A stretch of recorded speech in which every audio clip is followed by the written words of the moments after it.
USC was 2 blown calls and a torn hamstring away from being 13-0 last year. While that might be a controversial statement, it's true. I'm not saying SC deserved to win either of those 2 games, but had it not been for those 2 instances, USC would have finished the year 13-0, and a lock for the college football playoff. The point is, we were close. So close. In year 1 under Lincoln Riley with pretty much an entirely new team. The offense, while being conducted by the best mind in the game and ran by the best player in the game in Caleb Williams, had 0 time to gel during the offseason and didn't develop any true on-field chemistry. And the defense was a true ragtag collection of players that didn't really make sense from a scheme fit perspective or a talent perspective for that matter. And with little to no depth on that side of the ball, the defense somewhat predictably fell off a cliff when injuries started to pile up. If USC was that close to regular season perfection under those circumstances, what can USC accomplish this season?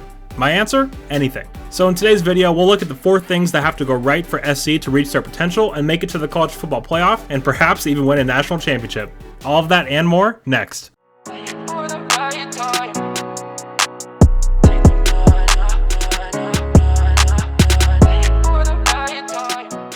What's up guys, my name is G Greens and thank you so much for stopping by the channel today. Now before we do get into it, I do ask that if you are enjoying the videos, please smash that like button and subscribe to the channel if you haven't already. Thanks so much for all the support and let's get into this. So like I said earlier, we'll go over 4 things that have to go right for SC to truly be a title contender. We'll do 1 from each of the offense, defense, and special teams, and also 1 from the coaching staff. But let's start here with the Trojan offense.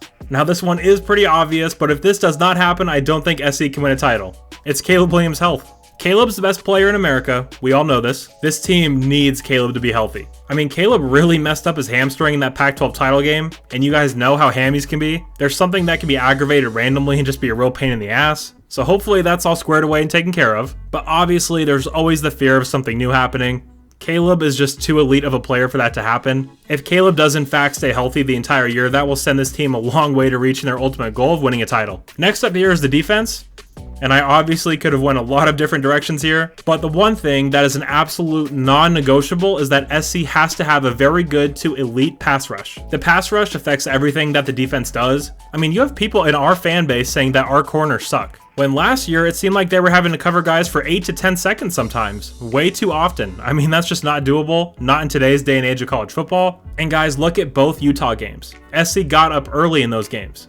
Utah had to start throwing the ball, but due to our defensive line being god-awful outside of Thule, they were able to throw their way back into the game. And we're going to be up early in a lot of these games this year. That's how Lincoln Riley teams work. You have to have a good pass rush so teams struggle to throw their way back into the game.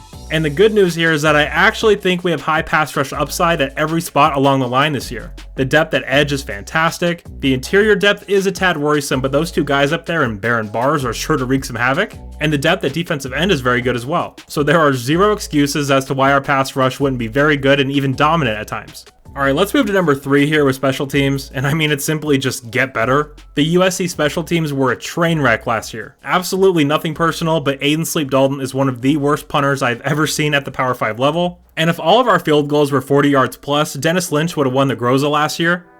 But he was extremely inconsistent from 39 and under. And for all the OGs on this channel that were here last year, you remember every game review I'd have a special teams rant, because there was always something awful going on. Whether it's kicking short, kickoff coverage, I mean it was just really bad. And the coaching staff knew this, so they went out and added the best punter in the conference and former Arizona State Sun Devil, Eddie Chaplichki. So you're set there. That's one spot that is nearly 100% guaranteed to get better. If it doesn't, I don't even want to know what happened. Tyler Robles is a new kicker on the team that is a touchback monster. He's got a huge leg, and I wouldn't be surprised if he really challenged Dennis to be the starting place kicker as well. And as for the return game, is there any reason to believe that Zach Branch isn't already a top 5 returner in college football? I mean, he's going to have some incredible highlight plays in the return game this year for sure. And as for all the special teams coverage units, there are in general better athletes on this year's team than last, so one would imagine that those units would be better as well. I'd hope so anyway. And don't forget guys, with average special teams, we beat Tulane. And when you're in those close games, that can be what swings it one way or another.